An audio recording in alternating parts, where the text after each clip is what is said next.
The Angry Nerd Podcast. My name is Arshawn Wade, aka The Angry Nerd. The Angry Nerd Podcast is broadcast live from Facebook down in my mom's basement. The Angry Nerd Podcast is brought to you in part by some bad life choices and a few shattered dreams. The Angry Nerd Podcast is made possible by money that my wife gives me for my SSI check, a chick named Joni, and proceeds from listeners like you. If you want to be one of the listeners that helps contribute to this show getting better and better, go to Cash App. My Cash App is $ The Angry Nerd. Pick up one of the Angry Nerd Podcast t-shirts. They come in black or white. You can get yours for the low price of $20 plus shipping and handling. If you follow me on Facebook, inbox me. Otherwise, hit me up on customteesbyarshawn.com. Get yours today, people.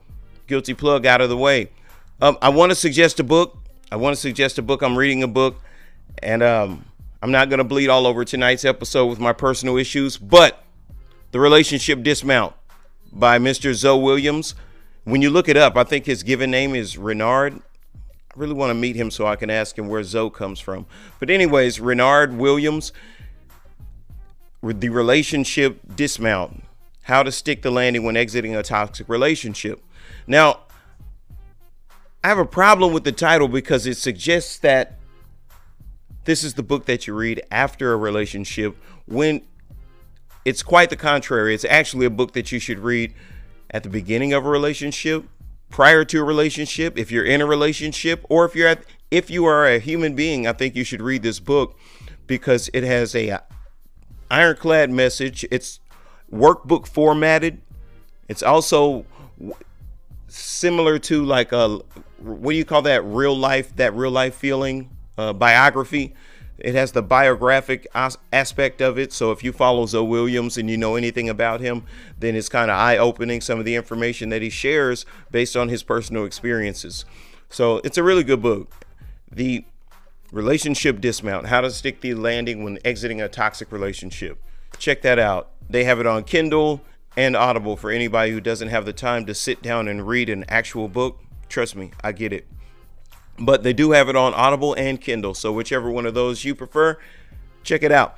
I got a couple of other books, but I'm going to wait till later because I haven't finished it. I haven't gotten all the way through this one. I've finished reading. I've read it all the way through.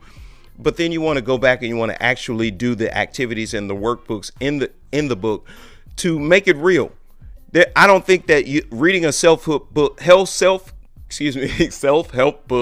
is enough, unless it has a workbook that you can somewhat gauge your process by some sort of curriculum. You know what I mean? I think that's necessary. You have to have activities. You have to have some sort of game plan. Just getting the book.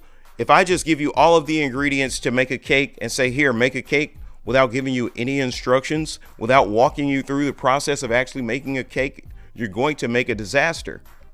So I think it's very important to make sure that whenever you purchase a self-help book or suggest a self-help book for someone, that you also suggest a go with some sort of instruction manual, some sort of guidance to help a person make this information that they get out of the book practical.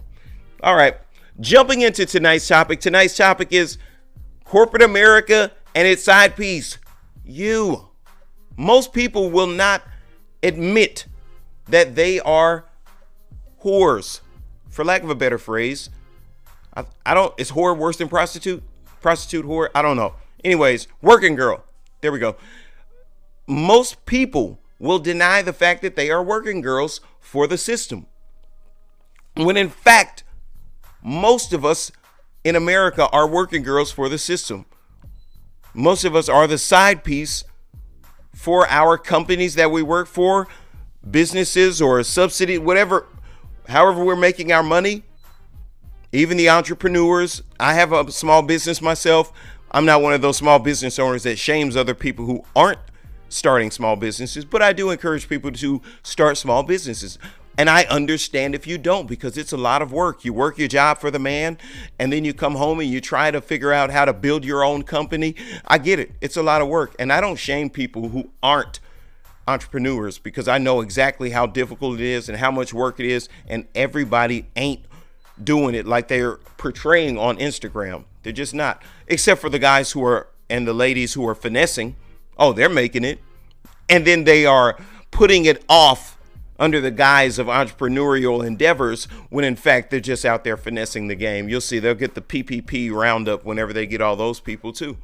And then you'll see those same influencers who were talking that entrepreneurial type conversation now being carted off in handcuffs because they weren't being entrepreneurs. They were just breaking the law.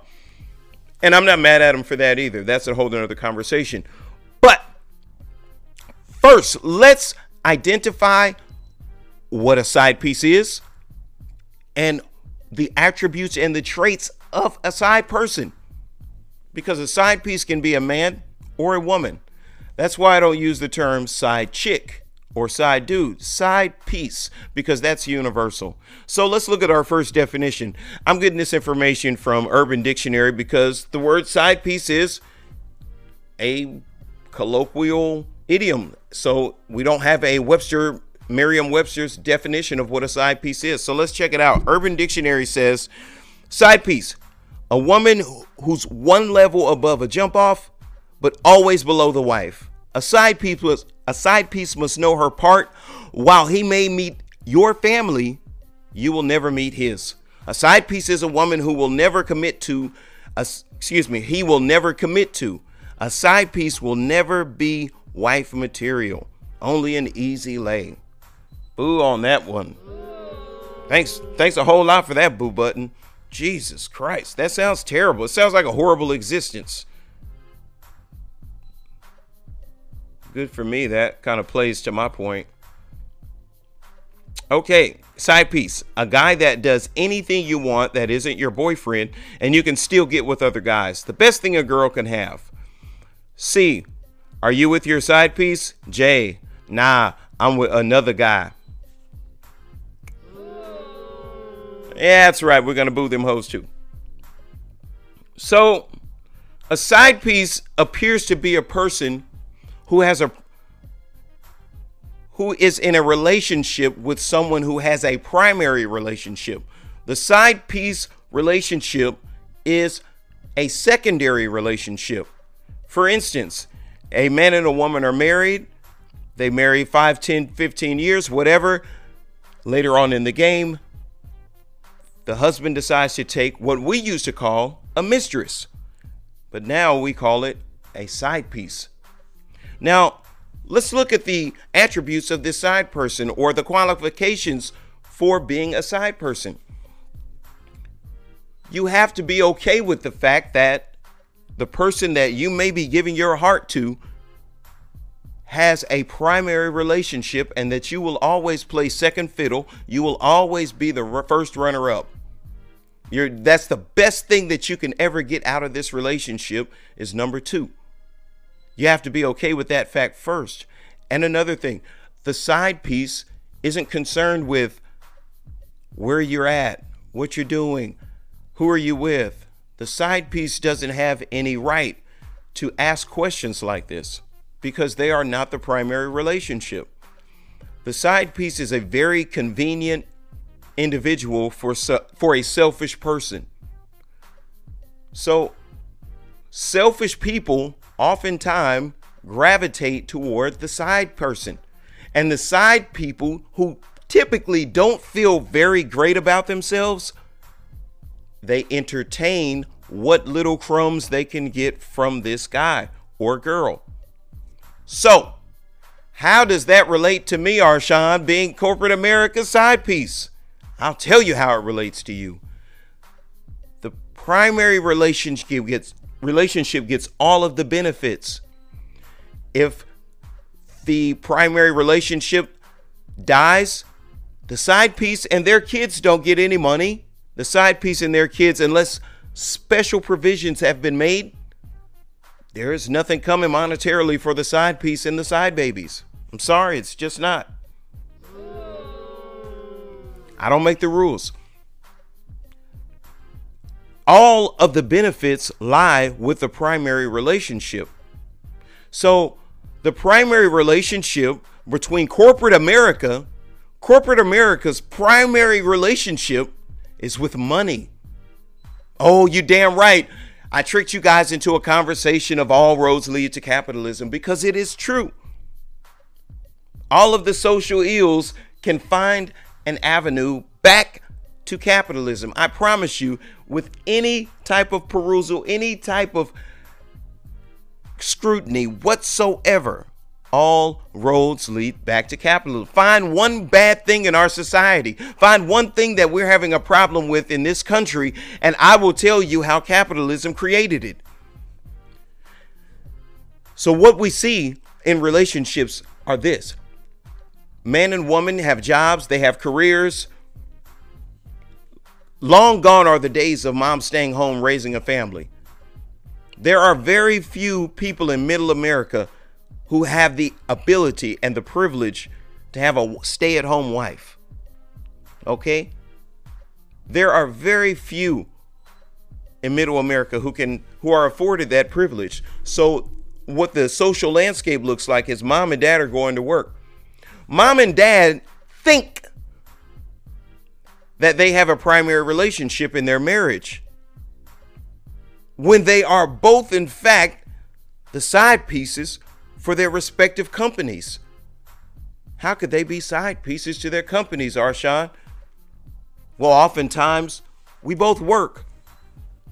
I don't feel like cooking. You don't feel like cooking. We'll eat out. But every now and again, now I'm not this kind of man because I don't eat meat. Most of the food that I eat doesn't have to really be piping hot. But most men want a piping hot home cooked meal. Maybe not every day. You don't have to do it every day. You know, this ain't the 60s. This ain't Betty in the kitchen. But 2-3 times a week, maybe. I think most guys would want that hot home cooked meal. And if you were to ask your wife, hey, baby, I need you to make me some roasting potatoes, and I need some saltwater cornbread, and hey, and some of that fat back on there. Hey, listen, I want you to put the works on it, baby. Some greens, some collard greens. I want all that. She would look at you and she would say, go have your mama cook you Sunday dinner if that's what you want. I've been at work all day. That same woman can get a call at 2 a.m. We need you to get to the office. She will get up with half of her wig on her head, one eyelash on the pillow, hopping around on one foot, trying to put her pants on, out the door, in the car, down the driveway to the job. Because Big Daddy said so. Because Big Daddy said so.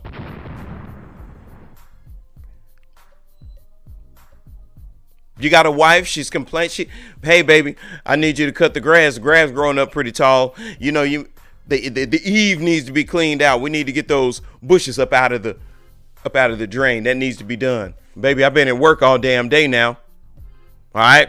I ain't got time for that. I'll get it on the weekend. I'll get Junior to do it. I don't have time right now. That same man who just told his wife, go sit down somewhere because I don't have time for that, he can get a phone call. Hey, man, we need you at the office now. That very same man who's just too tired to cut his grass, who's just too tired to clean the gutters, he'll be in there putting on his boots, jumping around, putting his pants on.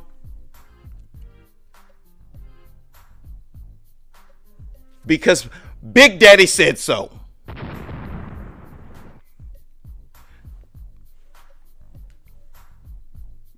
The thing that you love is where you put your energy.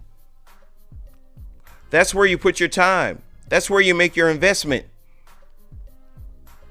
If we treated each other the way that we treat corporate America, the way that we treat these companies, we could really see some growth and development in our communities, in our relationships. But unfortunately, we have more fear of losing that job that doesn't give a damn about us. Let's make that clear. Has anyone ever had the experience of being overworked, finally having enough, quitting, and then they hire 2 people to do your job? Oh, Maybe it's just me, but it ain't. So too many times I see men and women lack decent, common humanity with one another in pursuit of pleasing Big Daddy, corporate America. And corporate America's primary relationship is with money. The bottom line. That's their primary relationship. And they're not going to let you do anything to jeopardize that. You know, in my pursuit of looking for information on side pieces, I came across a number of videos. Oh, it's scary how many videos there are out there. Guy runs up on his wife with a side piece. Wife runs up on guy with side piece. You know, I'm like, oh, Jesus, this side piece situation is very critical. Do you think, excuse me, at the end of all the fighting, the shooting, the slapping, at the end of all that, after I watch all these, because they're addictive. These videos are addictive as hell. You know it's mental junk food. You know it's no good. You know there's nothing nutritious or edifying about it. Bada bing. But for some strange reason, you can't stop watching. I watched about 12 videos. And each one is pretty much as horrible as the last. And it's pretty much the same thing. It's just different people. That's the only thing. It's the same thing. Somebody, oh, I see what you doing with Keisha. Come here, Joker. Bow, bow. You know, and then the fight starts. Is that what you mean? You what you mean? You know, and then they start fighting. But one common denominator was that at the end of every one of these four ways, the guy left with the primary relationship, or the girl that got caught up left with the primary relationship. And the side piece, male or female, got in their car, typically with their ass beat, and sometimes helped by the person that they were side piecing to.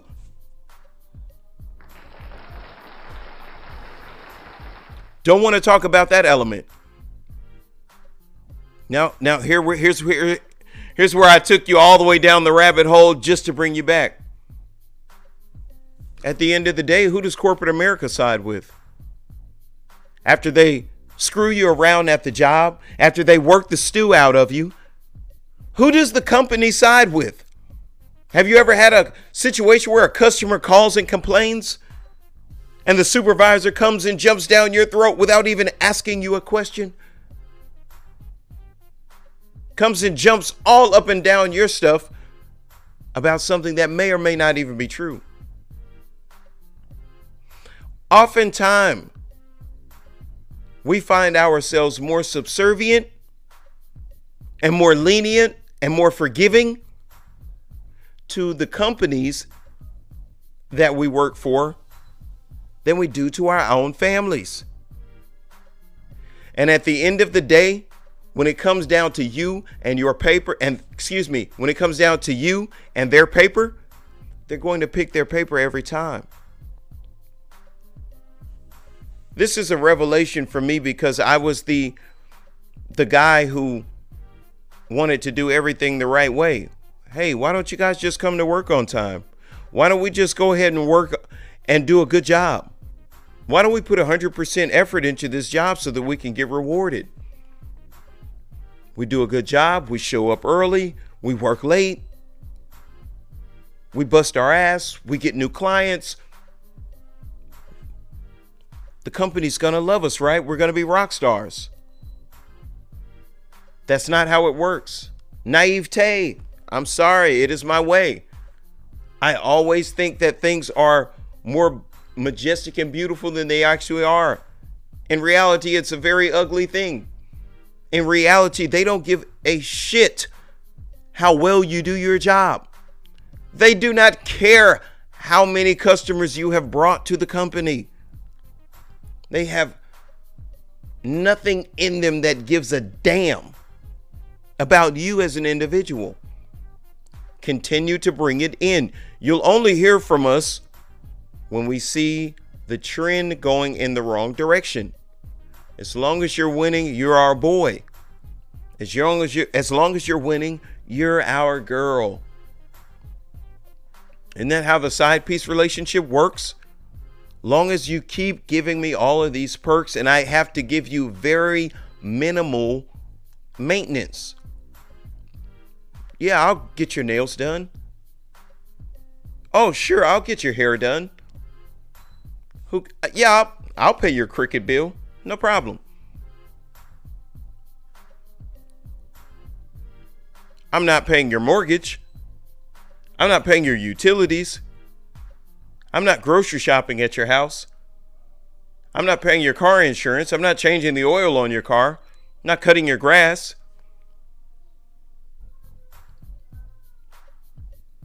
But you are giving me your 100% devotion. Somehow or another, we don't feel like we should ask for more money. Recently, I was so pissed off because I saw regular, red-blooded, hard-working Americans talking shit about $15 an hour minimum wage. This is good for everybody. This is something that's good for everybody. But most people have their heads so far up the ass of corporate America that they think and reason like them. We shouldn't have that. $15 an hour. People are angry saying they shouldn't make their unskilled labor. I'm skilled labor. I'm a carpenter.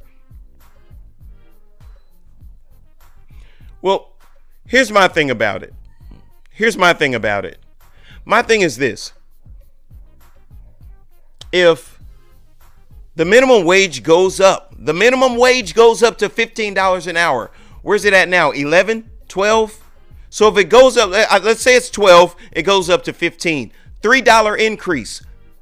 Well, let's say for the sake of arguments, you only make $18 an hour. You make $18 an hour. They move minimum wage up to $15 an hour. My position would be to get my wages increased by $3 an hour.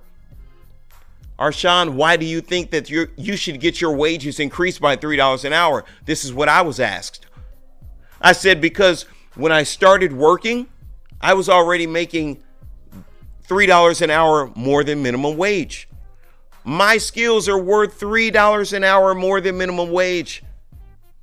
So now that minimum wage has gone up by $3, my pay needs to increase by $3 because my skills are still just as valuable as they were before when I was making $3 more than minimum wage.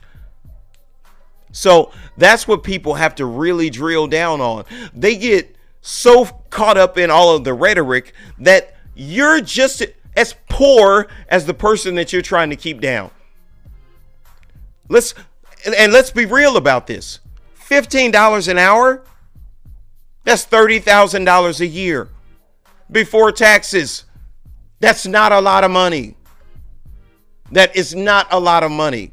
We're talking about raising the minimum wage just to the poverty level. Can you imagine only making $30,000 a year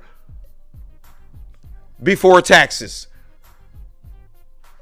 What are you taking home? 23? Come on, maybe 23. That's poverty.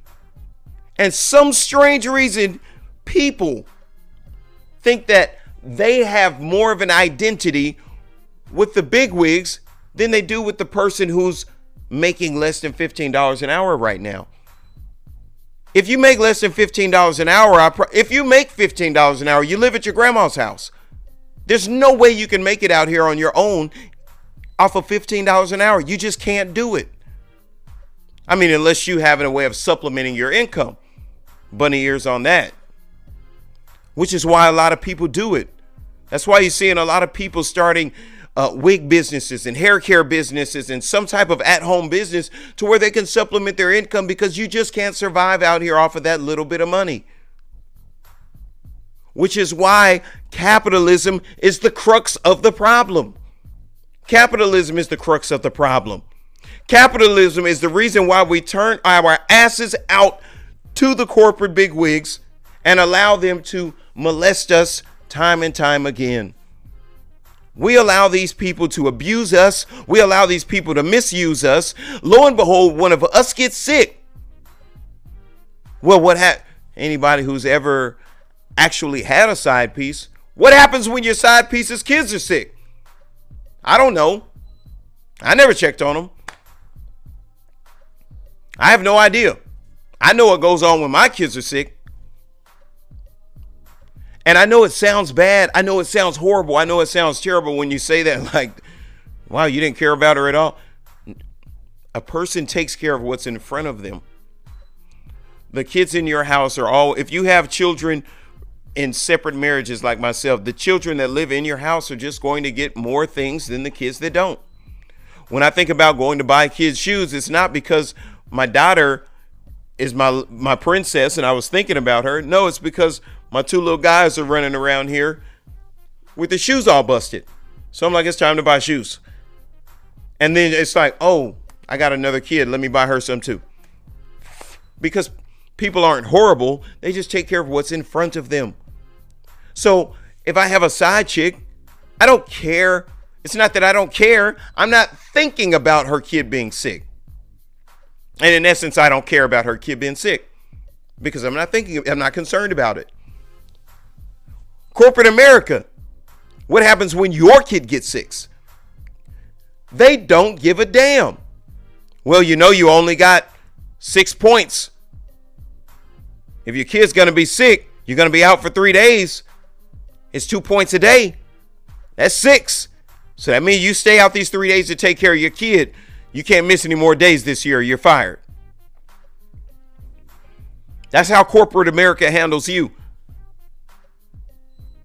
But the snowstorm will come and the checks will get, your paycheck will get held up for 2 or 3 weeks. Hey, bear with us. Sorry about that. Because at the end of the day, if you're mad, if you've ever had a side piece, and if she's ever gotten mad at you, who gave a damn? Because I have my primary relationship. I'm not messed up about the side piece being angry. I'm not messed up about her feelings. I'm not messed up about making nothing right. Listen, baby, it's not that I wasn't listening to you. And it's not that I'm mad that you're right. I just don't care. I'm not mad that you're right. I just don't care. And that's exactly how corporate America treats you, because they know that they should give you affordable health care. They know that they should give you an appropriate amount of sick days. They know that they should give you a certain amount of bereavement days. And they know that they should give you a certain wage. That doesn't play in their best interest. And they are in the position to give or take the bread. Oftentimes, when you see the side piece relationship,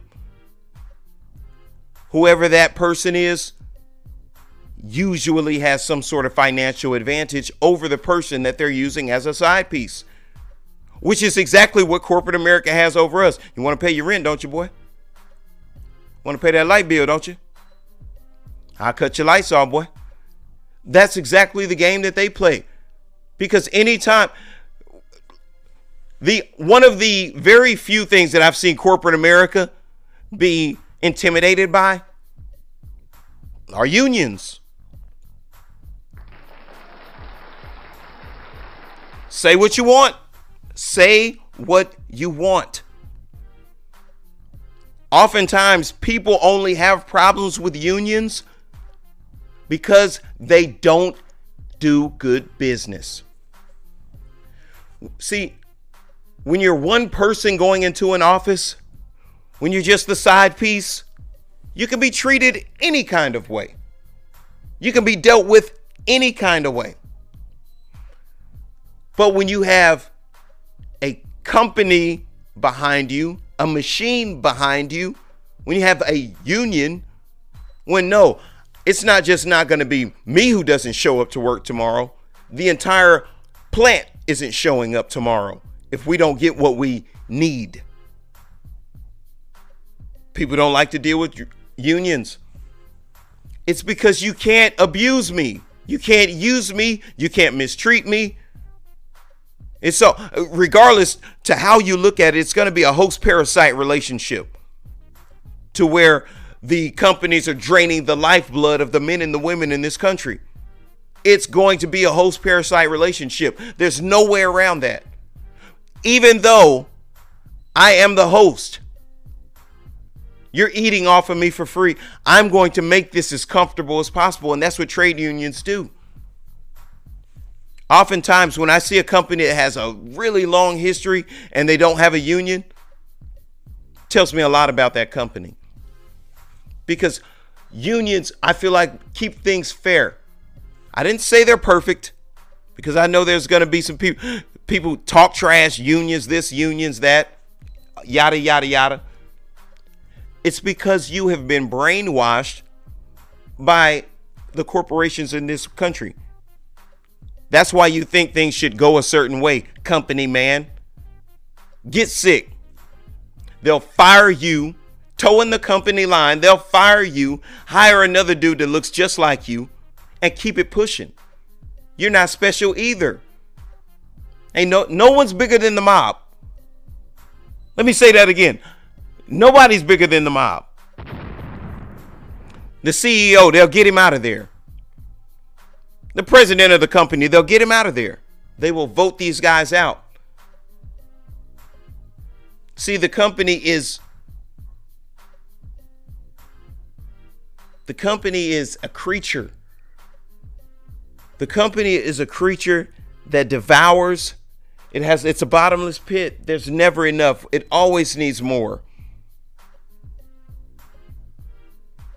It's the volcano that no matter how many beautiful virgins you throw down into it year after year, villagers, I need another one. I simply need another one. How long will you undervalue yourself, people of America? How long will you undervalue yourself? Don't undervalue yourself. $15 an hour, let's be real. That's chump change. It's not going to make you rich.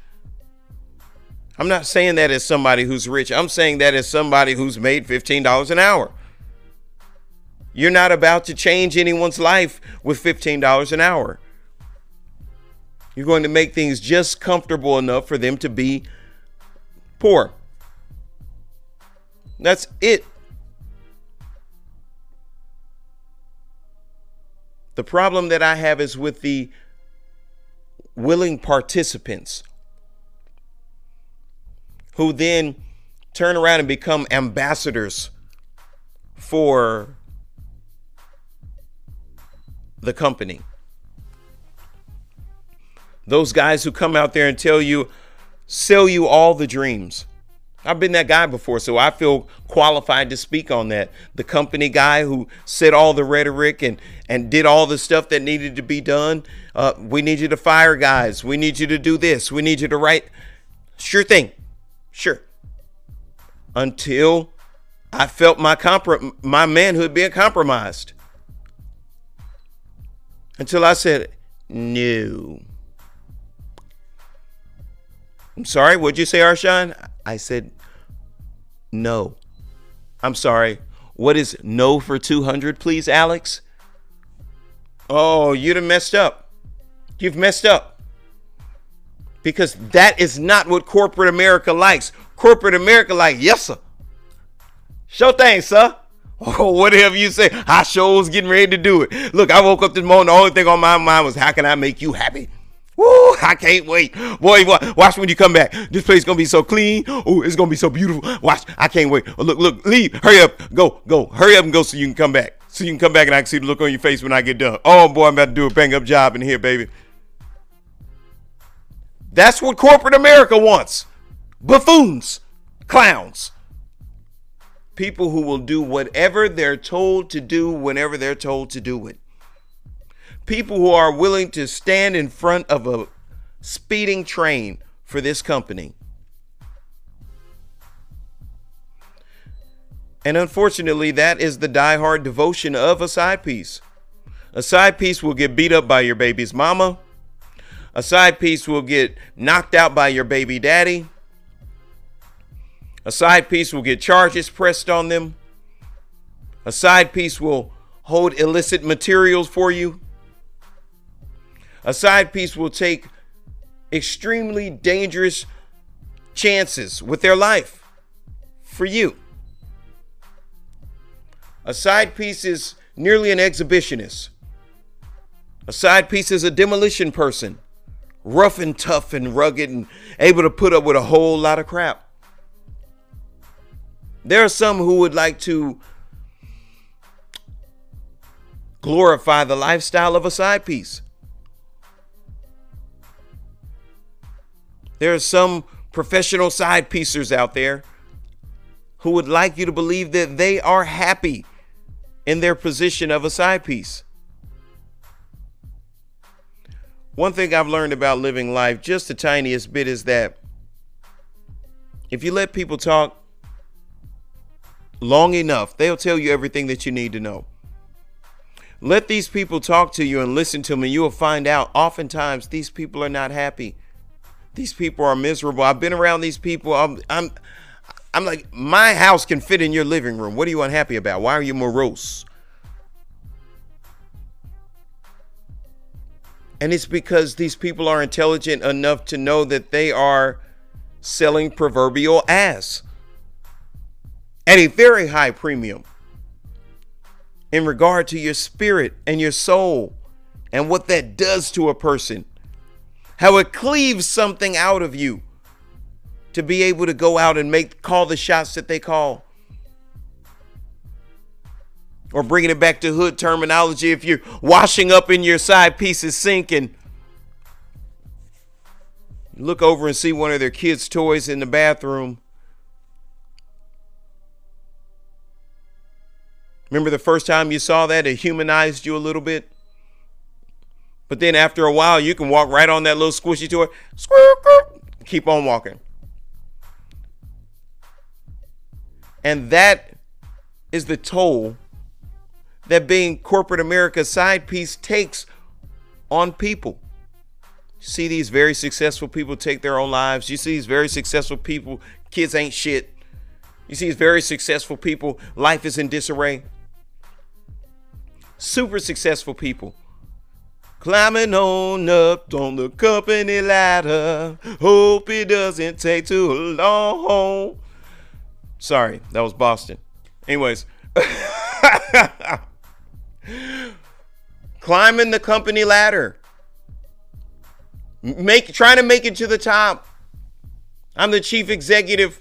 I'm the chief financial. And then at the end of the day,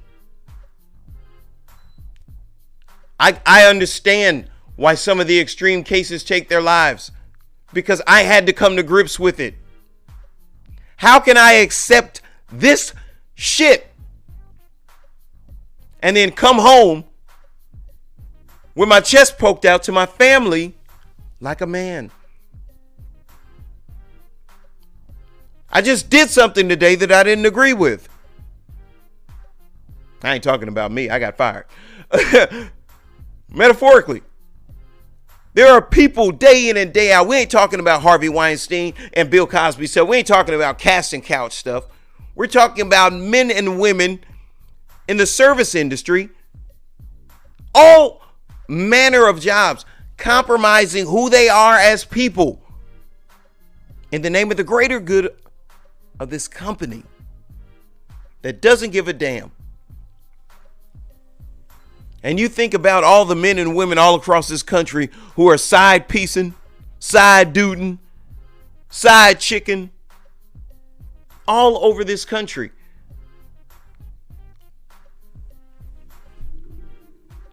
The side chicks and the side dudes, I have a little more compassion for, because I know that they are looking for something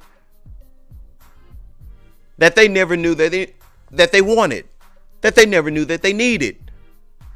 And they have no reference points as to where it's supposed to come from. It's about love. Tainted though it may be, distorted, yes. Morbid, possibly. But I understand looking for love in a wrong place. But compromising the proverbial booty for money, oh, that's just a little bit harder of a pill to swallow. And I say that as somebody who goes to work at a job that he hates for a company that he hates, just because I'm aware of what companies are and what they mean and what I mean to them. I know the truth. You don't give a damn about me. I'm only here to serve you. And I don't give a damn about you. I'm only here to get some money to pay bills.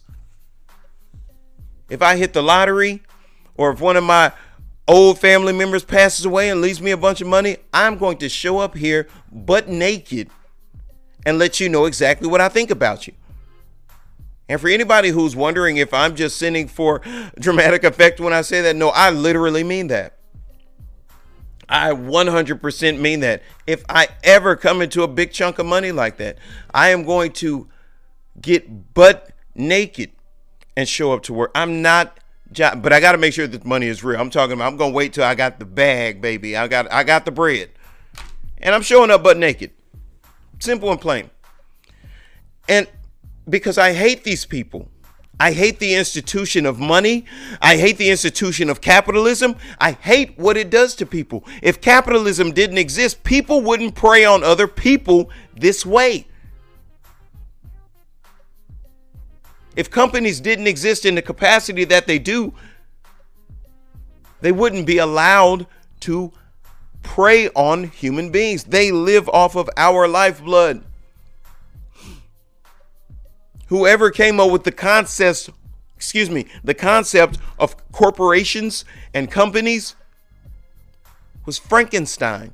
That was Dr. Frankenstein, because they created a being that has no thoughts, feelings, or emotions. A company can lay off 1,000 employees, 1,000 families altered, 1,000 families ruined, 1,000 families affected, and have no problem sleeping. Why? Because a company doesn't sleep.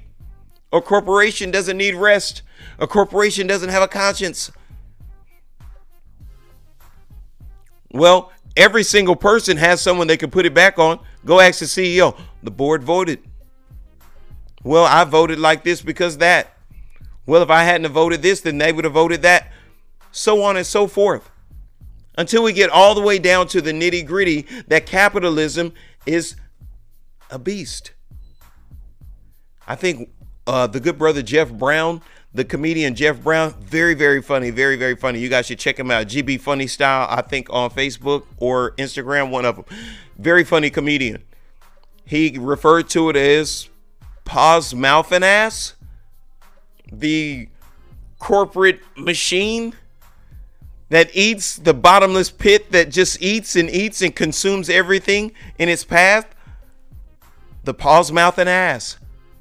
That's it. It just puts foods in its mouth, comes out of its ass. Paws, mouth, ass. Paws, mouth, and ass. I thought that was brilliant, and I think that is an adequate and appropriate representation of what America is. And we have to recognize our relationship to this country. The overzealous American patriots, thank you, servicemen and women in the armed forces who protect our country. And I mean you no disrespect. But for the uber patriot who can't even think his own thoughts, I'm not talking to you. You where you need to be, you're doing what you need to be doing. What I'm talking about are the everyday citizens of this country, the men and women who are working in factories and warehouses all over the country, the men and women who are working in fast food restaurants and hospitals and doctors' offices and lawyer buildings all over this country. I'm talking about these men and women recognizing what our relationship is to this country. We mean nothing to these people outside of the almighty dollar. I don't have all the answers. I don't have all the questions. Sometimes I'm not sure if I know anything at effing all. But what I do have are questions. I have ideas. Hopefully somebody can help me someday. My hope is that somebody gets something out of this information. My hope is that somebody gets a new original thought stirred. I hope that somebody can keep this conversation going with their homeboys. They'll never give me the credit that I'm due, but somebody is right now smoking a marijuana cigarette on the porch telling their homeboys about this same conversation. Yeah, man, I heard that corporate America trying to turn us into side pieces, bro. Yeah, hell yeah, bro. I'm just kidding. My name is Arshawn Wade, aka the Angry Nerd. Peace.